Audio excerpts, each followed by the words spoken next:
మన విదేశాంగ వాణిజ్య వ్యవహారాల్లో ఒక విచిత్రమైన పరిస్థితి ఉంది.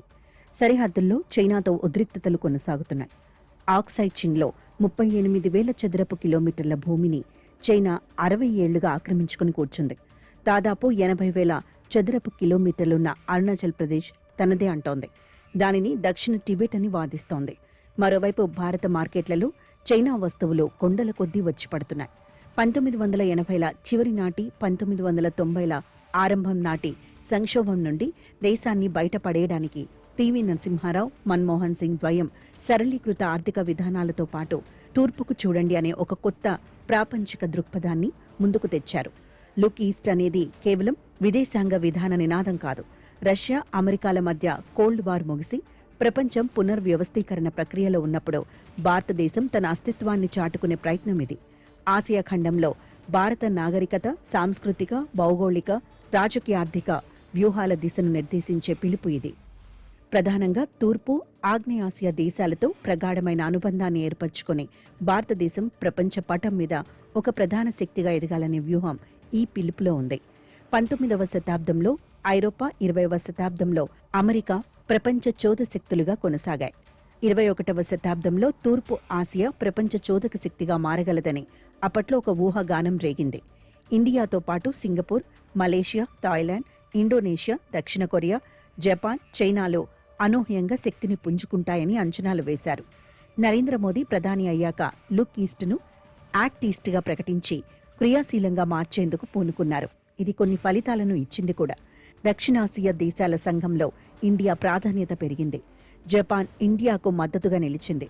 ఆస్ట్రేలియా ఇండియాను కీలకమైన భాగస్వామి అనుకుంది.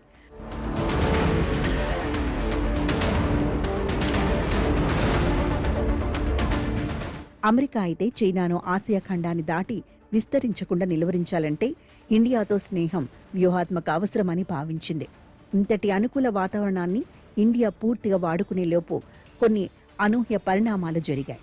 తూర్పు యూరప్, సోవియట్ రష్యాలో బలహీనపడిన తర్వాత చైనా సోషలిస్టు మార్గం నుండి పెట్టుబడిదారీ విధానం వైపుకు మారింది. చైనాను పెట్టుబడిదారీ దేశం అనడం కొందరికి ఇష్టం లేకపోవచ్చు. అలాంటి వాళ్లు చైనాది ఉత్పత్తిలో సోషలిస్టు విధానం, మార్కెటింగ్లో పెట్టుబడిదారీ విధానం అనుకోవచ్చు. అలా 10 ఏళ్లు పుంజుకొని 2001 చివర్లో ప్రపంచ వాణిజ్య సంస్థలో 143వ దేశంగా చేరిన తర్వాత చైనా ప్రపంచ మార్కెట్లో విజృంభించింది. టెలికమ్యూనికేషన్స్, ఎలక్ట్రానిక్స్, ఈ-కామర్స్, ఇతర ఉత్పత్తి రంగాల్లో చైనా ఎవరికీ అందనంత దూరం వెళ్లిపోయింది. ఉత్పత్తి ఎక్కువైతే వస్తువుల ధరలు పడిపోతాయని అందరికీ తెలుసు. ధరల్ని తగ్గించడమే మార్కెటింగ్ ఆయుధంగా చైనా మార్చుకుంది. విపరీతంగా ఉత్పత్తి చేసి సరుకుల్ని తక్కువ ధరకు ప్రపంచ మార్కెట్లో విసిరివేయడం దాని విధానం. ధర కారు చౌక, వాడండి, ఆస్వాదించండి, పాడైపోతే పడేయండి అని చైనా మార్కెటింగ్ విధానం ప్రపంచ కన్జ్యూమర్ను తెగ ఆకర్షించింది. ఆ దేశం తన అధిక జనాభాను సరుకుల ఉత్పత్తికి వాడుకొని సద్వినియోగం చేసుకుంది. ప్రత్యేక ఆర్థిక మండళ్లు, చౌక విద్యుత్, భారీ పోర్టులు, నైపుణ్య శిక్షణ, ఎగుమతి ఆధారిత పారిశ్రామిక విధానం అమలు చేసింది. ఫలితంగా ఒక వస్తువు ఉత్పత్తికి కావలసిన వందల భాగాలు, విభాగాలు కొన్ని కిలోమీటర్ల పరిధిలోనే తయారయ్యే వ్యవస్థల్ని ఏర్పాటు చేశారు. దీనిని సప్లై చైన్ ఇకోసిస్టమ్ అంటున్నారు. ఇలా చైనా ప్రపంచ ఫ్యాక్టరీగా మారిపోయింది.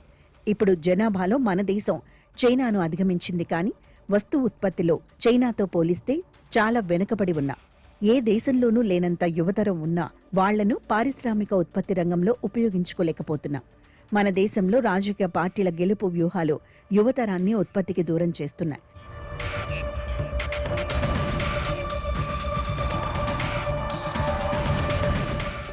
మన రాజకీయాలు మత రాజకీయాలుగా మారిపోతున్నాయనే ఆందోళన తరచూ వినిపిస్తుంది.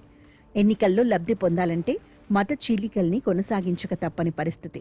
దానికోసం ఉత్సవాలు, ఊరేగింపులు, యాత్రలు, జాతరలు వంటివి ఏవో ఒకటి నిరంతరం జరుపుతూ యువతరాన్ని ఉత్సాహపరుస్తున్నారు మన నాయకులు.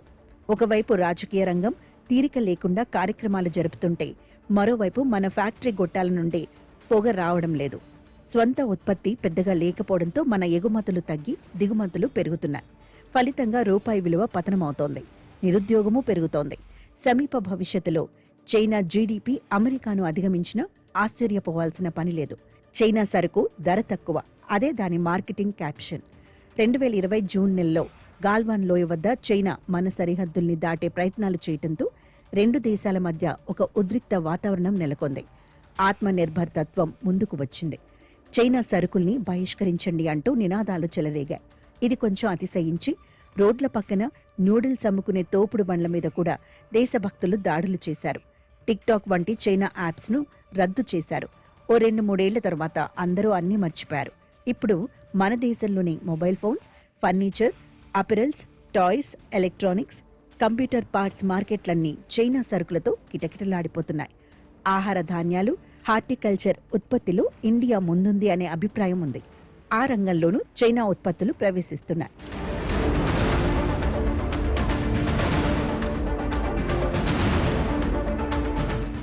చివరకు రైతు బజార్లలోనూ వెల్లుల్లిపాయలేగాక ఉల్లిపాయలు కూడా చైనావి అమ్ముతున్నారు. ఇంకా ఆశ్చర్యకర పరిణామం ఏమిటంటే ఇండియాలో విదేశీ ప్రత్యక్ష పెట్టుబడి FTA పెట్టడానికి కొన్ని షరతులతో చైనాకు అనుమతి ఇచ్చారు. యాక్ట్ ఈస్ట్ విధానం భారత్ను ఆసియాతో అనుసంధానించాలనే లక్ష్యంతో ప్రారంభమైంది. జపాన్, ఆస్ట్రేలియా, ఆసియా దేశాలతో ఇండియా సంబంధాలు బలపడ్డాయి. కానీ ఆర్థికంగా చైనా మరింత వేగంగా ముందుకెళ్లింది. ఆసియా సరఫరా గొలుసుల్లో చైనా కేంద్రంగా మారగా భారత్ ఇంకా ప్రవేశ దశలోనే ఉంది. లుక్ ఈస్ట్, యాక్ట్ ఈస్ట్ విధానం చైనాకు ఆర్థికంగా బలపడటానికి దోహదపడింది. మన రాజకీయ విధానాలు మనల్ని ఆర్థిక రంగంలో వెనక్కి లాగాయి. సరిహద్దుల్లో చైనాను ప్రత్యర్థిగా పరిగణిస్తూనే మార్కెట్లలో చైనా ఉత్పత్తులపై ఆధారపడే వైరుధ్య స్థితిలో భారత్ ఉంది. ఈ వైరుధ్యాన్ని అధిగమించాలంటే నినాదాల కన్నా ఉత్పత్తి, నైపుణ్యం, పరిశ్రమల నిర్మాణంపైనే దేశం దృష్టి పెట్టాలి. లేకపోతే లుక్ ఈస్ట్, యాక్ట్ ఈస్ట్ చరిత్రలు చేతికి అందిన అవకాశాలను కోల్పోయిన విధానాలుగానే మిగిలిపోతాయి.